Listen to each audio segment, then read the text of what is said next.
is up, YouTube, man? Today I'm showing you guys how to make the best two-way mid-range shooter in NBA 2K21, and the game has changed. They have made it to where you can get pro dribble moves at an 80 ball handle now. That's going to make this build so much better than it was before. You want to make it at point guard, and you want to go with the Hall of Fame defense, Hall of Fame shooting, the red and green pie chart, and you are going to want speed. I don't know if you guys know this, but if you have a 90 speed with an 80 ball control, that gives you the ability to get the pro dribble moves now, and you can speed boost, which means you can do the momentum, go really fast off a quick first step, all that good stuff. And that build is going to be able to do this. So what you want to do is upgrade the mid-range three-point free throw. That's going to give you 16 shooting badges. The pass accuracy and ball handle, that's going to give you 10 playmaking badges. And then perimeter, lateral, steal, and defensive rebound is going to give you the 19 defensive and rebounding badges.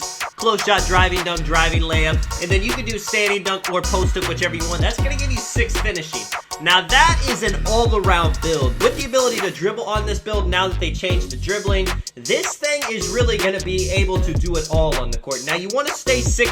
If you go 6'4", 6'5", it's going to be tough to get that ball handle high enough. And with the weight, you want that all the way down, because like I said, you want to have that speed and acceleration as high as possible to help you be faster off the speed boost. With the wingspan, as you can see, if you go up to this, you don't get sharp take, but if you go down to 80.4, this is what's going to give you the name, and this is going to give you the option to get sharp takeover. And if you're going to be playing as a main ball handler, which you can do now on the 2s, on the 3s, blah, blah, blah, I would go with sharp takeover. That's going to make you a threat, and you see the two-way mid-range shooter.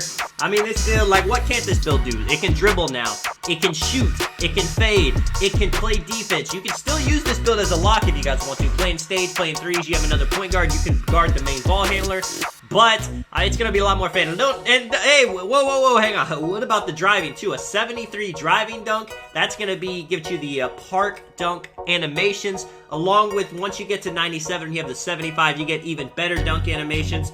I have a playmaker with 70 dunk. He seems like a slasher sometimes, so I can't even imagine how good this build is going to dunk. And it's got more finishing builds than mine does. So this build is a threat to dunk now for sure. You want that contact gold, that slithery gold. That's just going to help you when you're driving, avoid contact, and get the ball dunked in.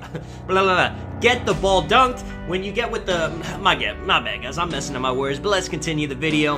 With the shooting badges, you want that range extender, hot zone hunter, flexible release. And then, I mean, if you're going to be fading, definitely difficult shots. If you're going to be spotting up, definitely catch and shoot or corner specialist. But I would just spread it out, do a little bit clutch shooter, dead-eye, hot start, maybe volume shooter.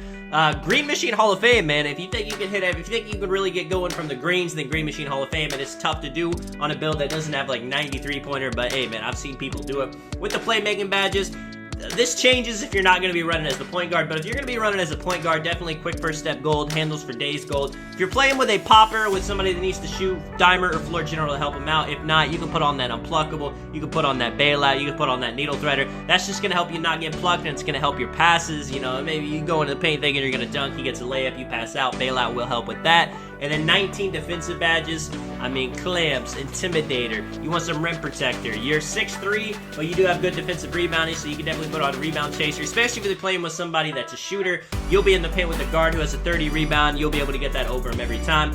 And Pickpocket. This build has such a high steal. You go ahead and put Pickpocket Hall of Fame. I mean, you're going to be plucking everybody. They're not going to be able to dribble without you poking them. And, you know, like I said, chase down artists, you know, it's a no-brainer. You need some pick dodger if you're guarding screens, especially really comp players are just going to spam screens. And Rim Protector is going to give you that ability to get the snatch blocks. With Heart Crusher, that's an interesting badge you could do. You know, Interceptor, some people like it on Hall of Fame. I personally don't think it's that good, but hey, man, if you believe in it, definitely try it on. This is I mean, especially after the patch, man, this is a great build. You can run point guard with this now. You can still play it as a lock. Just a very versatile build. Can dunk, can shoot, can play, make, can defend. Let me know what you guys think. This is Tonic. I'll catch you guys in the next one. I'm out. Peace.